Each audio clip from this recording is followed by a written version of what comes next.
And now, A&E Stage is proud to present another special performance in the ongoing series of musical and theatrical presentations. Welcome to A&E Stage.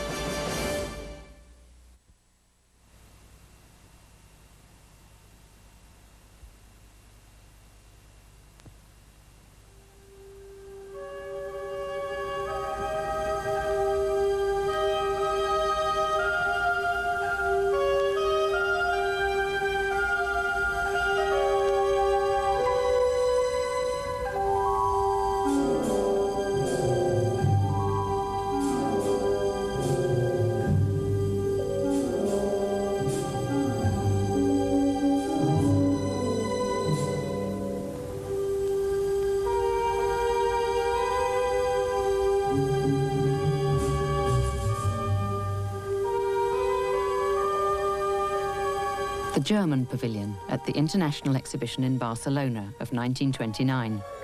Here, the King of Spain would open the exhibition.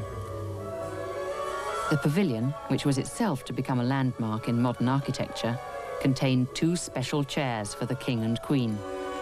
These chairs, like the pavilion, were designed by a German, Mies van der Rohe, an architect and designer who was to shape the way the cities of the world would one day look. The pavilion, now rebuilt, was made of glass, marble and steel, in the uncompromisingly austere Mies van der Rohe style.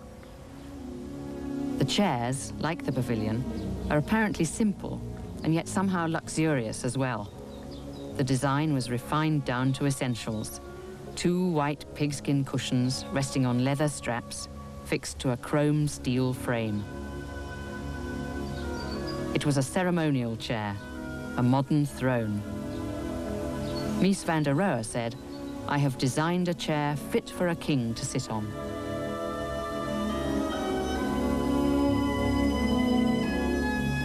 But it's still in manufacture. The Barcelona chair has become a symbol of the heroic age of the modern movement, the classic of 20th century furniture design.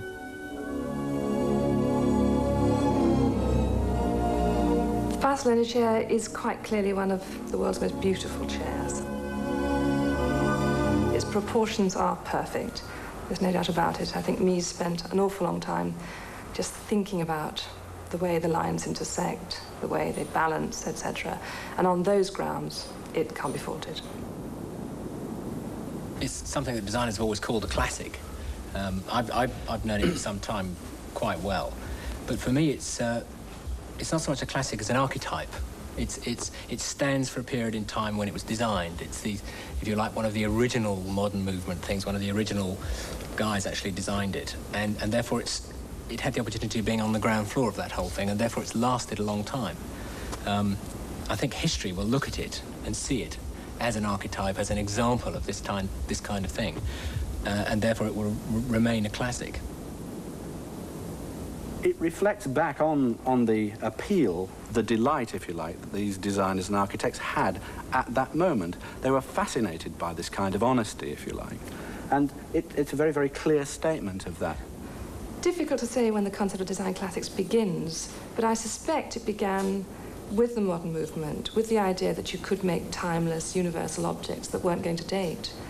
Whereas before that, there was a sense more of designing for your time, I think, and allowing the past to be present in objects, whereas the modern movement bans the past completely.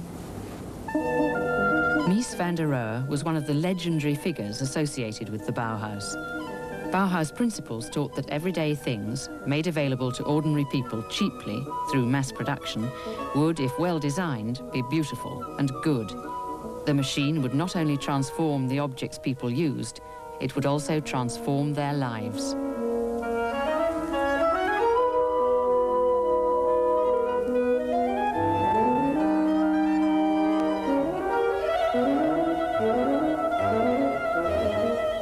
The influence of the Bauhaus school on industrial design was convulsive.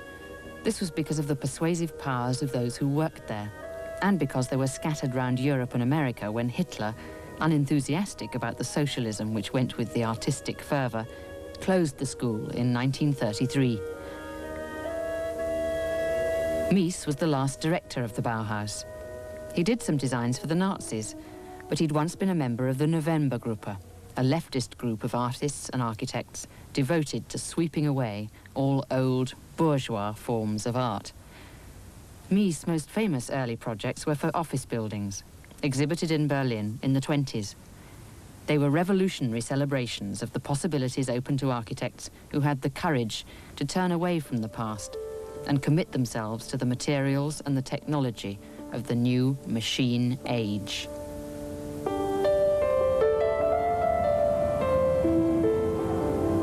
When he left Germany in 1937, Mies came to America, and in America, his projects would become reality. But more than that, he and his fellow exiles from tormented Europe took American intellectual and artistic life by storm. He believed in the ultimate truth of architecture, and especially of his architecture, that his architecture was closer to the truth, capital T, than anyone else's, because it was simpler and could be learned. He felt that his architecture could be learned and could be adapted for on into the centuries. But in a way, his influence was bad, because it made everybody realize, well, I'm doing Mies. That means it was cheaper. And every cheap architect could therefore copy Mies and go to the clients and say, I can do a building cheaper than I did for you last year because now I've got religion. I can do it like Mies. And we have a flat roof, and we have glass walls, and we have simple factory-made curtain walls, the outsides of the building. So it was a justification for cheapness that took over entirely our cityscapes today, and it's what you see in New York. The architectural legacy of Mies van der Rohe in America is still a source of controversy. But as he once said, architecture is a battleground of the spirit. Mies van der Rohe was born in 1886, the son of an Aachen stonemason. He was apprenticed as a furniture designer and studied architecture. His maxim, less is more, rang challengingly, if cryptically, round the world of design.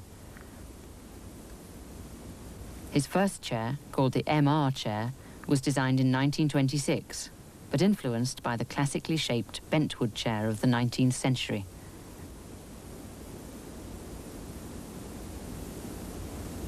The tubular steel cantilever chair was a huge success.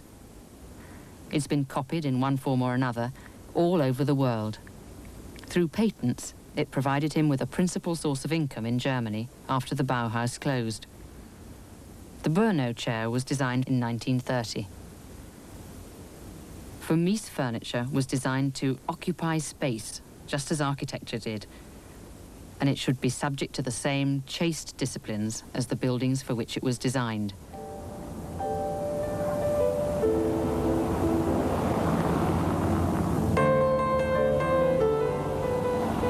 Purity of structure, honesty, lack of compromise, terms normally applied to modern architecture.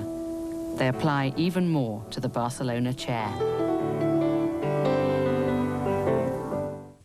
Design Classics will continue in a moment on A&E. We now return to the Barcelona chair. I think most of the chairs that came out of the Bauhaus and that we associate with this notion of that is the classic chair conforms to the idea of what I would call an architect's chair. Very difficult thing to define, but it's related, I think, essentially to the idea that these objects don't in any way spoil the space they operate within. If anything, they enhance it. They don't disguise it. They're very open structures. They don't get in the way of the lines of where the floor touches the wall, for example, whereas a bulky upholstered sofa is going to conceal your spaces. So they flatter architecture, and architects choose them for that reason.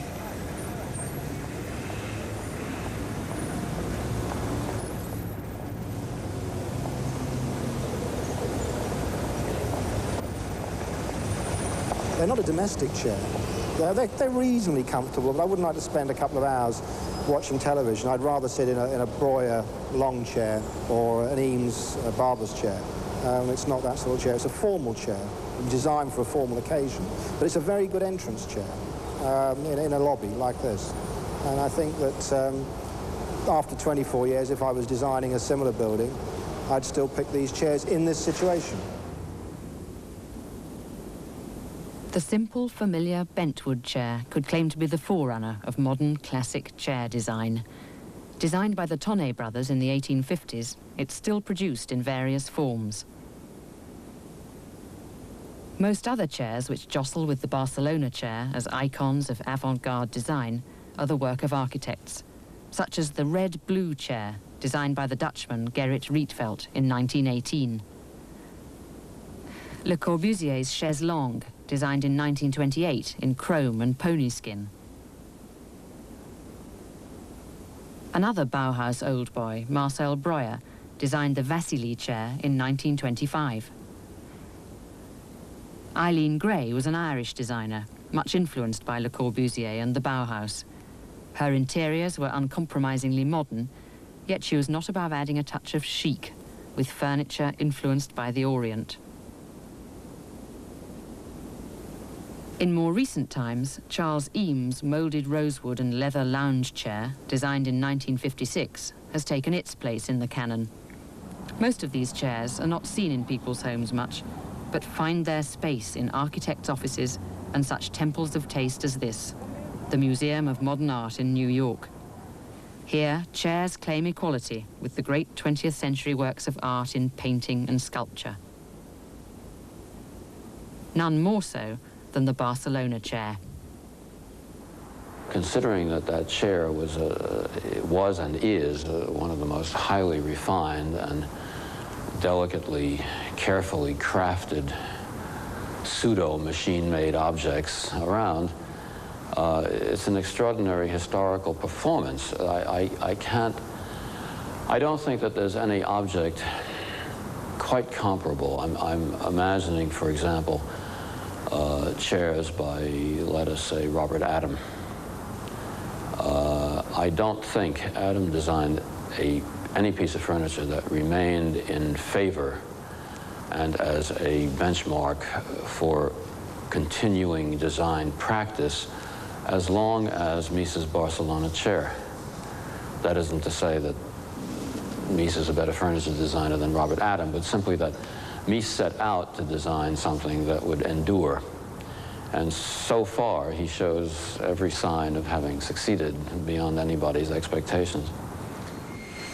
The chairs are manufactured in both Italy and America. In America, the frames are made from stainless steel. Here in Italy, at the Knoll International Factory at Foligno, they're chrome, as were the originals of 1929. The leather support straps are riveted onto the chrome frames.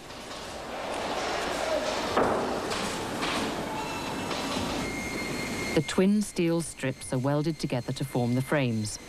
The welds are hand-buffed till no join is visible, so that, paradoxically, for a design with its roots in the Bauhaus, the frame is made to look more a product of hand than machine. The cushions are made from selected squares of fine leather, individually sewn together and buttoned. God, remarked Mies, is in the details.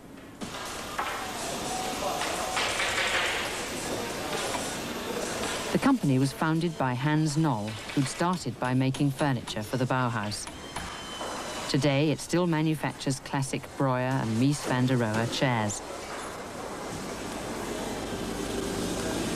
The Knoll factory comes some way to fulfilling the Bauhaus dream that well-designed furniture could be mass-produced, but with a high standard of workmanship and finish.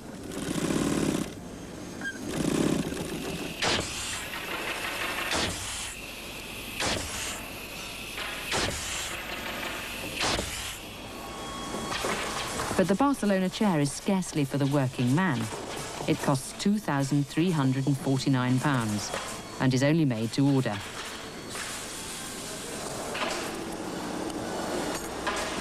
And Mies always showed them in pairs.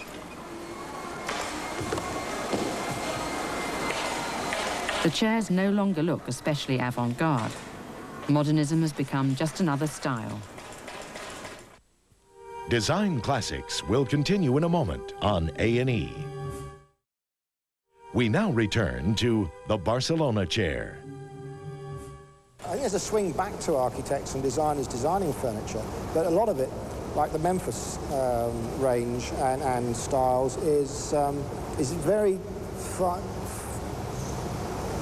would say flimsy, it's not the right word, variations on themes and playing around with things. They won't be here in 10 years' time. This is not 1929. Most of the classics, or most of the best chairs, I think, have been designed and have shown, you know, stood the test of time. Chairs are being designed now. I mean, I think you'll see a lot of what's coming out of Memphis and some of those other places will acquire classic status, and other designers who are working now will produce things that are classic, but they won't be classic, I'm using the word wrong, they'll be archetypes of that type and approach of design, and those are the things that will be in the reception areas of the future.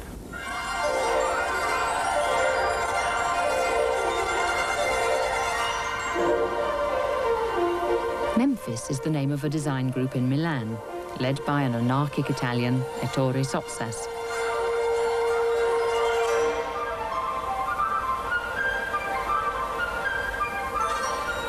Memphis has become very fashionable with the design intelligentsia.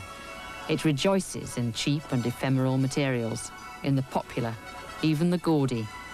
The Memphis style is about as unlike that of Mies van der Rohe as you can imagine, and yet, ironically, it too is very expensive, and again, most of it is destined for museums of modern art. There's a problem in the world of design, I think, which is when you achieve something that's that pure in aesthetic terms, the danger is that it becomes very quickly a rather special, rather exclusive object. And that's maybe not the fault of the object itself. It's perhaps the fact that a manufacturer has decided to exploit those qualities of it, that magazines have decided to present it in a certain way, and that it becomes very quickly a symbol of a kind of affluence, of a kind of lifestyle. And so very quickly you can't separate the chair out from its symbolism. But it's in a way unfair to criticize the chair itself on those grounds. It's what society, people have done to it, I think. If you try and understand why people buy furniture, I think the first thing that they're doing, especially if you look at the mass market, they're trying to bear in mind a general look that they're trying to get with the furniture, with the overall interior. And I believe that this kind of chair would not necessarily fit into a domestic situation, into a contemporary domestic situation very well.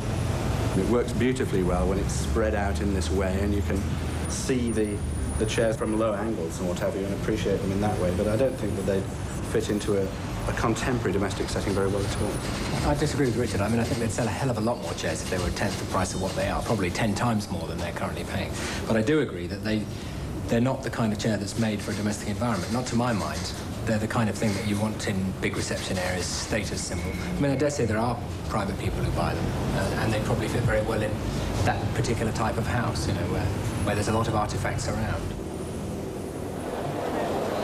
For the family looking for a nice chair for the sitting room at places like the Ideal Home exhibition, designs such as Mies scarcely impinge. It's not just a matter of price. People make up their own minds nowadays, without help from design's high priests. The passion and the confidence of the Bauhaus have long since left the modern movement. And who now dares to lay down rules about good design? But then you hit the huge problem of what's good design, and who's to say one thing is good design as opposed to somebody else. So it's very difficult to be autocratic about it, very difficult to tell people what good design is. So one's torn between, on the one hand, feeling that there are better things around, people could get better value for money, they could get better quality for their money. At the same time, there's this danger of force-feeding people and telling them what they should be having. It's a subtle problem, I think.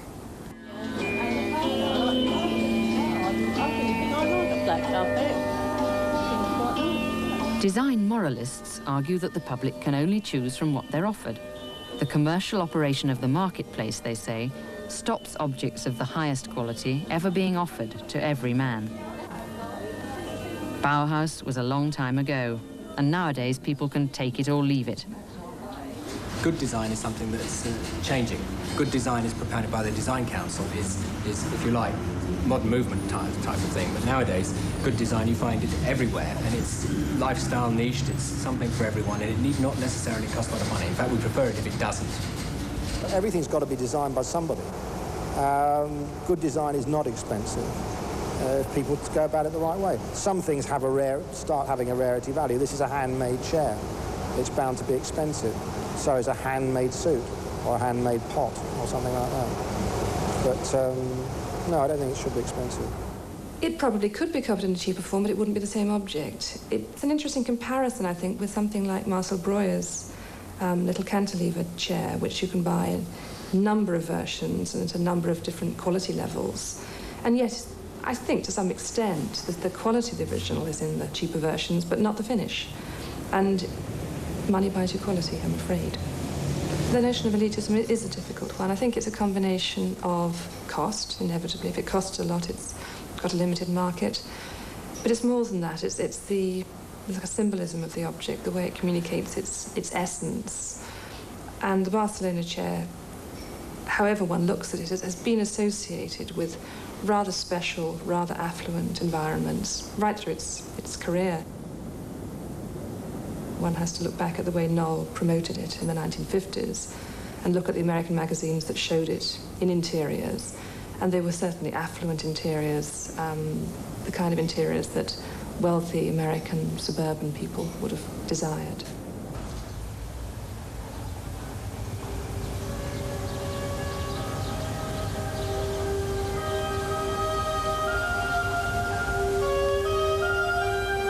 Nowadays, we tend to view the Barcelona chair and its creator slightly equivocally.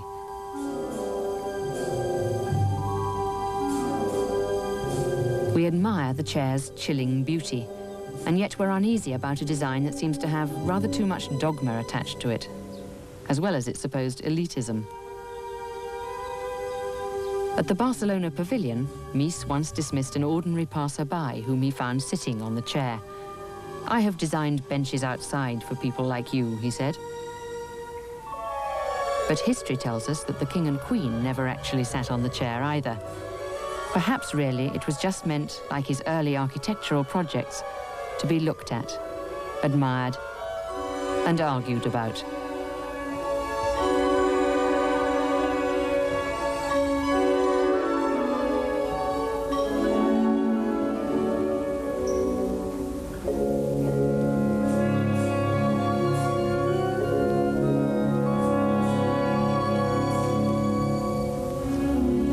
Next on A&E, a dramatic exploration of Hawaii's glorious volcano, Kilauea, and its destructive march to the Pacific on Living Dangerously.